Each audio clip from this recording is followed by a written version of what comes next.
ውድ ቻናላችን ቤተሰቦች እንኳን ወደ ቻናላችን በደህና መጣችሁ። አሁንም ሊቨርፑልን በሚመለከት ጉዳይ ተመልሼ መጥቻለሁ። በዛሬው ፕሮግራማችን እንግዲህ የምናተኩረው ሻምፒዮኖቹ በቀጣይ ምን ማድረግ አለባቸው የሚለውን ነገር ነው። ምክንያቱም እንግዲህ ሁሉ ጊዜም ሻምፒዮን ስትሆን ሁሌም የምትፈልገው በዚህ ሻምፒዮንነትን ይዘህ መቀጠል ነው የምትፈልገው። የየትኛውም ክለብ የየትኛውም ደጋፊ የየትኛውም ባለቤት ፍላጎትም ይሄ ነው። የተጫዋቾቹን ፍላጎትም ይሄ ነው። ሁሉ ጊዜ እንግዲህ ቶፕ እንድትሆን ነው የሚፈልገው። በየጊዜው ዋንጫ እንድታነሳ ነው የሚፈልገውና ይሄን ለማድረግ ምን ማድረግ አለበት ሊቨርፑል የሚለውን ነገር ይዤላችሁ መጥቻለሁ። በእናንተ አስተያየትስ ቶፕ ላይ ለመቆየት ወይም ደግሞ ሁሉ ጊዜ ሻምፒዮን ለመሆን ምን ማድረግ መቻል አለበት ሊቨርፑል የሚለውን ነገር ኮሜንት ሴክሽን ላይ በመጻፍ አሳውቁኝ። እስከመጨረሻው ደቂቃ ድረስ አብራችሁኝ እንድትቆዩ በአክብሮት ጋብዛለሁ። ሰብስክራይብ፣ ላይክ፣ ሼር ያደረጋችሁም የቻናሉ ቤተሰብ እንድትሆኑ በአክብሮት እጠይቃለሁ። አሁን በቀጥታ እንግዲህ ወደ ያስኩላችሁ ፕሮግራም እገባለሁ። እንደሚታወቀው እንግዲህ ሊቨርፑል እሁድ ዕለት ከቶተንሃም ጋር ባደረገው ጨዋታ 5-1 በማሸነፍ የእንግሊዝ ፕሪሚየር ሊግ የ2024-25 የውድድር ዘመን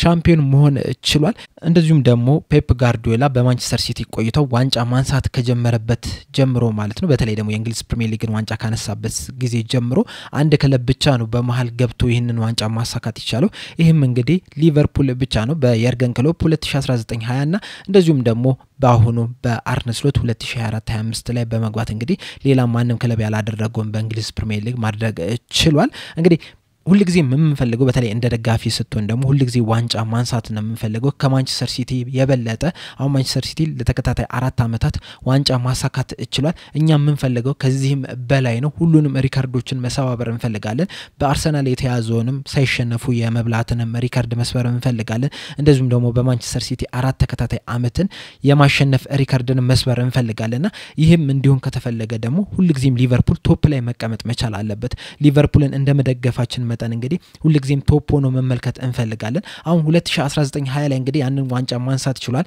ነገር ግን ዋንጫውን ካነሳ በኋላ ግን በዛው ቶፕ ሆኖ መቆየት አልቻለም። 4 አመት በመሃል አልፈዋል አሁን ዋንጫውን እስኪያነሳ ድረስና ይሄ ነገር እንግዲህ ቀጣይ መደገም መቻል የለበትም። በ1970ዎቹ 80ዎቹ እንደዚሁም ከዛ በፊት በነበሩት እንግዲህ ሊቨርፑል ተከታታይ ዋንጫዎችን ሲያነሳ ነበር። ሀያሉም ክለብ መሆን ችሎ ነበር። ነገር ግን ከ1990 በኋላ እንግዲህ ሁለት ጊዜ ብቻ ነው ይሄንን ዋንጫ ማሳካት የቻለው እና እንደዚህም መቀጠል የለበትም። በ5 አመት 2 ጊዜ መሆንም የለበትም። ሁሉ ጊዜም በየአመቱ ዋንጫ ማንሳት የሚችል ቡድን መሆን መቻል አለበት። ለዋንጫ የሚፎካከር ቡድን መሆን መቻል አለበት። ከ2 አመት በፊት እንግዲህ ለአውሮፓ ሻምፒዮንስ ሊግ ራሱ መድረስ አልቻለም ነበር። በአውሮፓ ሊግ ነበር አምና ጊዜውን ማሳለፍ ይቻላልና ይሄ ነገር እንግዲህ ሀፕን ማድረግ የለበትም። ከዚህ በኋላም እንግዲህ መደጋገም መቻል የለበትም። ሁሉ ጊዜም ሊቨርፑል መሆን ያለበት ለዋንጫ የሚፎካከር ዋንጫውንም የሚያነሳ ለሻምፒዮንስ ሊግ የሚፎካከር ሻምፒዮንስ ሊግን የሚያነሳ ቲም መሆን ያለበትና ከወዲሁ እንግዲህ ለቀጣይ አመታት የሚያስፈልጉ ተጫዋቾች መምጣት አለባቸው። የሚያስፈልጉ ስራዎች መሰራት መቻል አለባቸው። አሁን ቀጣይ አመትን ብቻ ሳይሆን አንድ አመትን ብቻ ሳይሆን የዛሬ 2 አመት 3 አመትስ እነዚህን ተጫዋቾች ይዘን መፎካከር እንችላለን ወይ የሚለውን ጥያቄ መመለስ መቻል አለባቸው። አሁን ሊቨርፑል እንግዲህ 2019-20 ከመብላቱ በፊት ሻምፒዮንስ ሊግን መብላት ችሏል እና ጠንካራ ቲም እየተሰራ ነው የነበረው። በርግጥ ሁለት ጊዜም የ97 እና 92 ነጥብ በማምጣት እንግዲህ ሁለተኛ መውጣት ችሏልና ብቻ ግን እንደዛም ቢሆን ግን ጠንካራ ቲም ነው የነበሩና እንደዚህ አይነት ጠንካራ ቲም መሰራት መቻል አለበት። ከዛም የበለጠ ጠንካራ እንዲሆን መደረግ መቻል አለበትና ካሁኑ እንግዲህ እቅድ ሲወጣ ምንድነው ለቀጣይ አመታት በሚለው ነው እንጂ ለቀጣይ አመት ብቻ አይደለም መሆን ያለበትና እነዚህ ነገሮች የሚመለከተው እንግዲህ የሊቨርፑል ስካውቲንግ ዲፓርትመንት ነው በሪቻርድ ሂው የሚመራውና እንደውም አንዳንድ መረጃዎች እየወጡ ያሉት ምንድነው ቀጣይ አመት ወይም ደግሞ ለቀጣይ አመታት ለሊቨርፑል ይጠቅማል ተብሎ የተመረጡ ተጫዋቾች አሉ። በየቦታው እንግዲህ ሊቨርፑልን ሊያጠናክሩ ይችላሉ ተብለው የተመለመሉ ተጫዋቾች አሉ። በአንድ ቦታ ላይ እንግዲህ 2-3 ተጫዋቾች ተመልምለው አልቋል ነው እየተባለ ያለውና ቅድሚያ የሚሰጠው ለመጀመሪያው ታርጌት ነው። ከዛ በኋላ እንግዲህ እሱ ማይሳካ ከሆነ ሁለተኛ ታርጌት እንዲመጣ እንግዲህ ተመርጦ አልቋል ነው እየተባለ የሚገኘውና ምናልባትም ዘንድሮ እንግዲህ ሊቨርፑል ፈጣን የሆነ የዝውውር ሂደትን ሊፈጽም የሚችልበት ሁኔታ አለ። ከዚህ በፊትም እንግዲህ በሊቨርፑል የሚፈለገው ይሄ ነው። የቅድመ ውድድር ዝግጅቶች ከመጀመራቸው በፊት እንግዲህ እነዚህ ተጫዋቾች ለሊቨርፑል ፈርመው ከዋናው ቲም ጋር በመሆን እንግዲህ ቅድመ ውድድሩን እንዲጀምር ነው የሚፈልጉ። ምክንያቱም እንግዲህ ቶሎ የመላመድ ቻንሳቸው የሚጨምር ይሆናልና ምናልባት ያንን ነገርም ልንመለከት እንችላለን። በአጠቃላይ ግን በዚህ የዝውውር መስኮት እንግዲህ በክረምት የዝውውር መስኮት በጣም ከፍተኛ ስራ እንደሚሰራ ነው እየተነገረ ያለው። እንደውም በቅርቡ ዛሬ ጧት አካባቢ ቢቢሲ ዞት የወጣው ዘገባ አለና በዚህ ዘገባው ምንድነው የሚለው ሄቪዌት ትራንስፈር ሊኖር ይችላል፣ በጣም ትልቅ የሆነ ትራንስፈር ሊሆን ይችላል ብሏል። ነገር ግን ደግሞ ይሄ ትልቅ ሲባል ግን አንድን ተጫዋች በጣም ትልቅ ክፍያ ከፍሎ ከማምጣት አንፃር ነው ወይም ትልልቅ ተጫዋቾችን ከማምጣት አንፃር ነው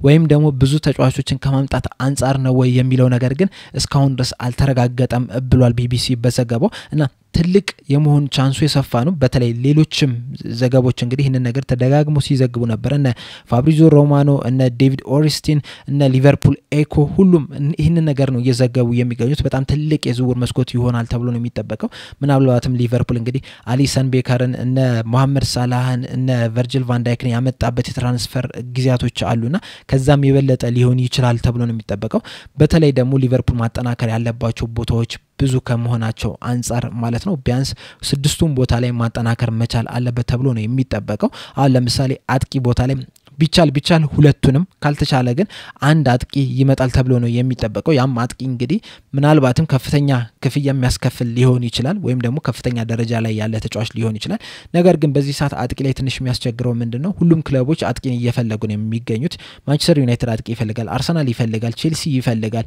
ምናልባትም ኒውካስል ዩናይትድም ያንን ሊፈልግ ይችላልና ብዙ ክለቦች ከመፈለጋቸው አንፃር እንግዲህ ምናልባት አንድን ተጫዋች ውድ ሊያረግ የሚችልበት ሁኔታ አለ አሁን እንግዲህ ስሙ እየተያዘ የሚገኘው ከሊቨርፑል ጋር ኢሳቅ ነው በመጀመሪያ ደረጃ እሱን እናምጣው ከተባለ እንኳን ኒውካስል ዩናይትዶች ምናልባት ዝውውሩን በጣም ከባድ ሊያረጉ የሚችልበት ሁኔታ አለ በተለይ ደግሞ ወደ ቻምፒየንስ ሊግ የሚያልፉ ከሆነ የማያልፉ ከሆነ ራሱ ከ120 ሚሊዮን ፓውንድ በታች ይጠይቃሉ ተብሎ አይጠበቅም እና በዚህ ሰዓት እንግዲህ 120 ሚሊዮን ፓውንድ አውጥቶ ሌሎችን ቦታዎች ከቨር ካልሳያደርጉ ይቀራሉ የሚለው ነገር በጣም ትልቅ ጥያቄ ነው የሚሆነውና ምናልባትም ከፍተኛ በጀቱን ያለ ይወስድ ይችላል በርግጥ እዚህ ጋር ጥሩነቱ ምንድነው ምናልባትም እንግዲህ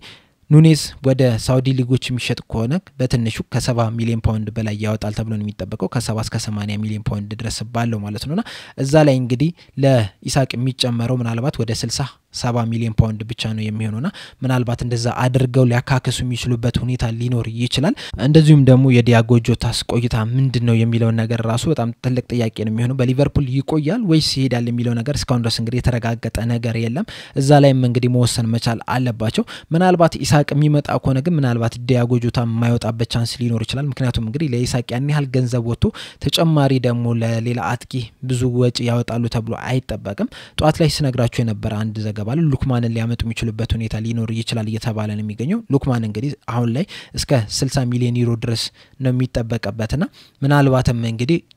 ሉክማንንና ኢሳቅን አምጥተው እዛ ቦታ ላይ ሊያጫውቱ የሚችሉበት ቻንስ ሊኖር ይችላል እንደዛም ሆኖ ግን ዲያጎ ጆታስ ምን ያህል ገንዘብ ያገኙበታል ቢሸጡትስ የሚለው ነገር እንግዲህ የሚመጣው ተጫዋች ላይ ትልቅ ውሳኔ ሊወስን የሚችልበት ሁኔታ አለ እዛ ላይም እንግዲህ ትልቅ ውሳኔ መወሰን አለባቸው በተጨማሪም ደግሞ በተከላካይ ስፍራ ላይ ራሱ የትሬንት አሌክሳንደር አርኖልድ ጉዳይ እንግዲህ እስካሁን ድረስ አልተፈተም ያም ቶሎ እልባት መሰጠት ያለበት ቦታ ነው ምክንያቱም እንግዲህ የሚለቅ ከሆነ እሱም ቦታም እንግዲህ ሌላ ተጫዋች አምጥተው ከቨር ማድረግ መቻል አለባቸው በርግጥ ብራድሊ ነው በቋሚነት ይጀምራል ተብሎ የሚጠበቀው ነገር ግን ደግሞ በተደጋጋሚ ጉዳቶች ያጋጠሙት ያለ ተጫዋች ነው ገና ብዙ የሚቀረው ተጫዋች ነው በርግጥ በጣም ባለ ትልቅ ተሰጥኦ ተጫዋች ነው ነገር ግን ደግሞ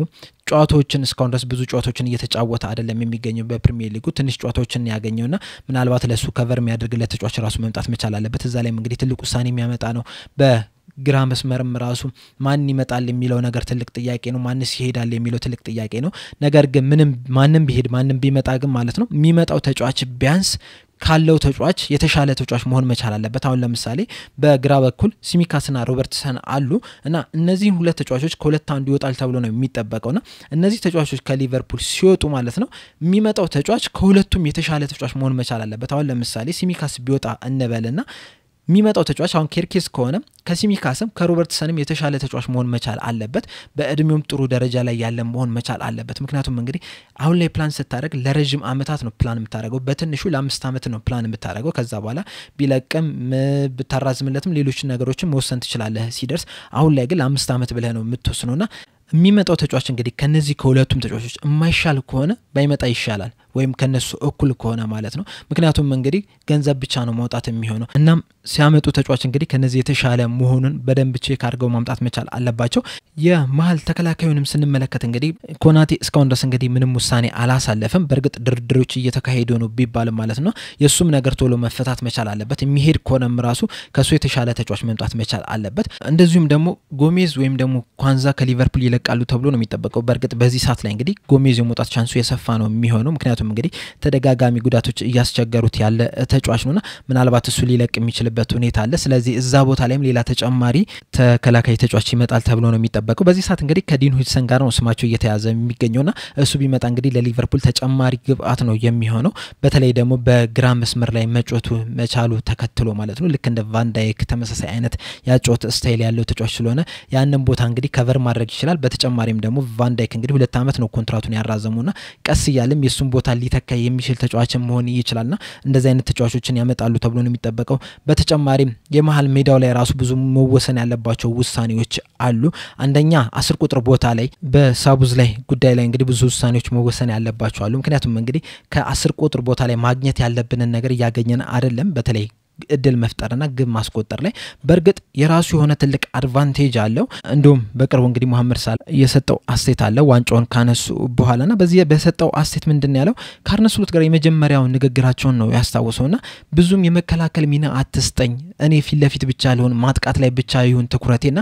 ከዛ በኋላ እንግዲህ ምትፈልገው ነገር እሰጣለሁ ተባብለናል አይነት ነገር ነው የተናገረውና አሁን እንግዲህ እነተም ብዙ ጎሎችን አስቆጥሯል ብዙም የመከላከል ሚናም እየተሰጠው አይደለም የሚገኘውና አንዳንድ ጊዜ በራሱ ሰዓት ነው እንግዲህ ሲመለስ የተመለከተነውና የሱ እንደዛ መሆን እንግዲህ በዛ በቀኝ ቦታ ላይ እንግዲህ ትንሽ እንዲሳሳ አድርጎታልና ያንን ቦታ እንግዲህ ሳቡዝ ላይም እየተሯሯጠም ቢሆን ከቨር ሲያደርግ ተመልክተናል ነግራቨንበርችን ከቨር ሲያደርግ ተመልክተናቸዋልና የሳቡዝ ላይ ደግሞ በጣም ብዙ ኢነርጂ ያለው ተጫዋች ነው ፈጣን የሆነ ተጫዋች ነው ጉልበት ያለው ተጫዋች ነው ቁመቱም ረጅም የሚባል ተጫዋች ነውና የሱ እዛ ላይ መኖር እንግዲህ በመሐመድ ሳላህ በኩል ያለውን የመከላከል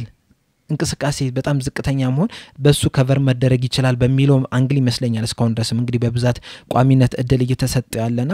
ምናልባት ሌላ 10 ቁጥር ቢመጣ ያንን ቦታ ከቨር ላይ ያደርገው ይችላልና ምናልባት ለዛም ይሆናል እንግዲህ አሁን 10 ቁጥር ቦታ ላይ ብዙም ትኩረት ያልተሰጡት በርግጥ እዛ ቦታ ላይ እንግዲህ ሌላ ተጫዋች ሲምጣ ቢባል 6 ቁጥር ቦታ ላይ ያለው ነገር የሚወስነው ይመስለኛል ምክንያቱም 6 ቁጥር ቦታ ላይ አሁን እንግዲህ እየተጫወተ የሚገኘው ግራቨንበርች ነው በጣም ጥሩ የሚባል እንቅስቃሴን አድርጓል ዘንድሮ ለየት ያለ ተጫዋች መሆን ይችላል ነገር ግን ደግሞ ይሄ ተፈጥሯዊ 6 ቁጥር የምንለው አይነት ተጫዋች አይደለም ወይ ደግሞ ከዚህ በፊት የምናቃቸውን አይነት 6 ቁጥር አይደለም አሁን ለምሳሌ ሮዲን የሚመስል አይነት አይደለም የሱ 6 ቁጥርነት ሞር ኳስ የሚዝ አይነት ተጫዋች ስለሆነ ማለት ነውና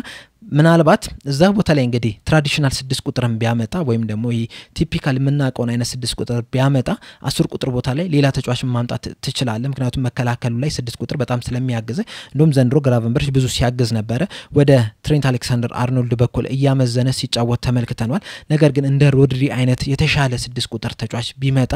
ሙሉ ለሙሉ ያ የመከላከሉን ስራ እንግዲህ እሱ ማገዝ ይችላልና ምናልባት 10 ቁጥር ቦታ ላይ እንግዲህ ጎል ማስቆጠርና በአሲስት ማድረግ ላይ በጣም ጎበዝ የሆነ ተጫዋች እዛ ቦታ ላይ ማድረግ ይቻላል በርግጥ እዛ ቦታ ላይ እንግዲህ ኤሊየትም መሳተፍ የሚችልበት እድል ሊኖረው ይችላል ከሊቨርፑል ካለቀቀ ምናልባት ቀጣይ አመት እንግዲህ የተሻለ የመጮቻ እድል ያገኛል ተብሎ ነው የሚጠበቀው እና ያንን ቦታ እንግዲህ በደንብ ከቨር ማድረግ የሚችል ተጫዋች ነው ነገር ግን 6 ቁጥር ቦታ ላይ ማን ነው የሚቆየው ማንስ ነው የሚመጣው የሚለው ነገር እንግዲህ ብዙ መወሰን አለባቸው በተለይ ደግሞ ኤንዶ እንግዲህ እዛ ቦታ ላይ መጮት የሚችል ተጫዋች ነው ነገር ግን አሰልጣኙ ያን ያህል እድል እየሰጡት አይደለም ዘንድሮ እንግዲህ በጣም ጥቂት ጨዋታዎችን የተጫወተው ነገር ግን በጣም ብዙ ታክሎችንም እየወረደ የሚገኙ እንደውም አንድ ያነበብኩበት በአቨሬጅ ዘንድሮ የተጫወታቸው ላይ እንግዲህ በየ90 ደቂቃው ወደ 4 እስከ 8 ታክሎችን የሚወርድ ተጫዋች ነው እንደዛም ሆነ ግን ቢጫ ካርድ አላገኘምና በጣም ጥሩ ተጫዋች ነው በርግጥ እንደ አርነ ስሎት እንደሚፈልጉት አይነት ተጫዋች ባይሆንም ማለት ነው እዛ ቦታ ላይ እንግዲህ እሳቸው የሚፈልጉትን አይነት 6 ቁጥር ተጫዋች ማምጣት ያስፈልጋል እንደዚሁም ደግሞ በግራ ክንፍ ላይ ያሉት ተጫዋቾች ራሱ ውሳኔ የሚያስፈልጋቸው ነው ሉዊስ ዲያዝ በሊቨርፑል ይቆያል አይቆይም የሚለው ነገር በጣም ትልቅ ጥያቄ ነው ኮንትራቱ እየተጠናቀቀ በመሆኑ ተከትሎ ማለት ነው 2 አመት ብቻ ነው እየቀረውና በሊቨርፑል የሚቆይ ከሆነ ኮንትራቱን ማደስ ያስፈልጋል ካልሆነ ደግሞ የሚለቅ ከሆነ ደግሞ በሱ ምትክ እንግዲህ ሌላ ጥሩ ተጫዋች መምጣት መቻል አለበት ከኮዲ ጋክፖ እንግዲህ ለየት ያለ አይነት ተጫዋች ማለት ነው በርግጥ ሉዊስ ዲያዝ እና ኮዲ ጋክፖ አሁንም ራሱ ተመሳሳይ አይነት አይደሉም አጫወታቸው ስታይላቸው የተለያየ ነውና እዛ ቦታ ላይ ራሱ ሚለቁ ከሆነ ከነሱ የተሻለ አሁን ካሉት ከረንትሊ ካሉት ተጫዋቾች የተሻለ ተጫዋች ከሚለቀውም የተሻለ ተጫዋች መምጣት መቻል አለበት እዛ ቦታ ላይ እንግዲህ ትልቅ ውሳኔ ያስፈልጋል እንደዚሁም ደግሞ በመሐመድ ሳላ በኩል ራሱ ሌላ ተጫዋች መምጣት መቻል አለበት የሱን ቦታ ከቨር ሊያደርግ የሚችል በርግጥ ዘንድሮ እንግዲህ ኤሊየትን እዛ ቦታ ላይ ለማጫወት ሲሞክሩ ነበር ነገር ግን ኤሊየት እንደዛ አይነት ተጫዋች አይደለም ኤሊየት 10 ቁጥር ወይም ደግሞ 8 ቁጥር ላይ መጫወት የሚችል ተጫዋች ነው እንጂ የክንፍ ተጫዋች አይደለምና እዛ ቦታ ላይ እንግዲህ መሐመድ ሳላህ ሊተካ የሚችል ሌላ ተጫዋች መምጣት መምጣት መቻል አለበት ካልሆነም ደግሞ በውሰት የሚገኘውን በሚድስፖሮ እየተጫወተ የሚገኘውን ቤንዶክን ወደ ሊቨርፑል መመለስ መቻል አለባቸው በርግጥ በዚህ ሰዓት እንግዲህ በጉዳት ምክንያት እየተጫወተ አይደለም የሚገኘው ነገር ግን በዛው ቆይቶ ጥሩ የሚባል እንቅስቃሴን ማድረግ የቻለ ተጫዋች ነውና እሱንም መመልከት የተሻለ ይመስለኛል ገና ወጣት እንደመሆኑ መጠን ያንን ቦታ እንግዲህ ቀስ ያለ መተካት ይችላል እሱንም ማየት ተገቢ ነው የሚመስለኝ እና እሱ የሚሆን ከሆነ ቀጣይ አመትም እንግዲህ በሊቨርፑል እንዲቆይ ተደርጎ በውሰት ሳይወጣ ያንን ቦታ መሐመድ ሳላህ እረፍት በሚያስፈልገው ሰዓት እንግዲህ እየገባ እንዲተካ መደረግ መቻል አለበትና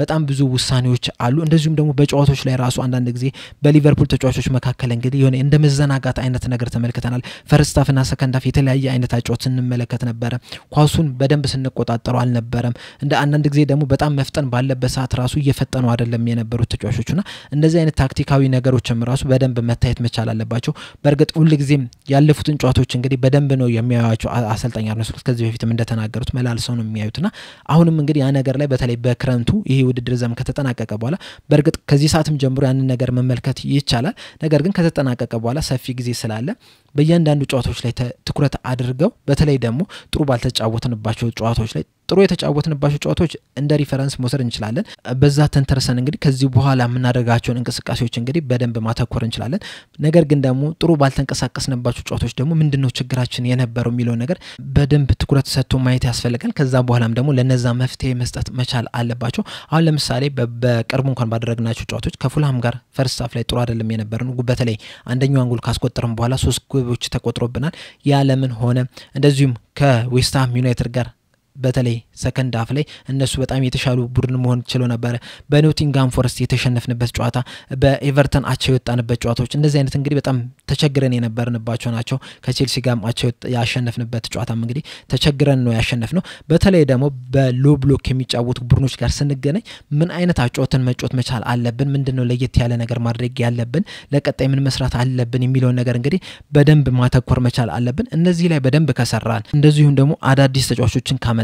በተጨማሪም አሁን ካሉ ተጫዋቾች እንግዲህ የተሻሉ ተጫዋቾችን ምናገኝ ከሆነና እነዛን ምናመጣ ከሆነ እንግዲህ ለቀጣይ አመታት ብሩህ ጊዜ የሚጠብቀን ይሆናል በእናንተ አመለካከት እንግዲህ ምንድነው መደረግ ያለበት በዚሁ በትልቅነታችን እንድንቀጥል የሚለው ነገር እዚሁ ኮሜንት ሴክሽን ላይ በመጻፍ አሳውቁን የትኛው ቦታስ ቢጠናከር የሚለው ነገርም ኮሜንት ሴክሽን ላይ በመጻፍ አሳውቁኝ በቀጣይ በሌላ እስከምንገናኝ ድረስ እዚህ ላይ በቃው ሰብስክራይብ ላይክ ሼር ማድረግ እንዳትረሱ ቻው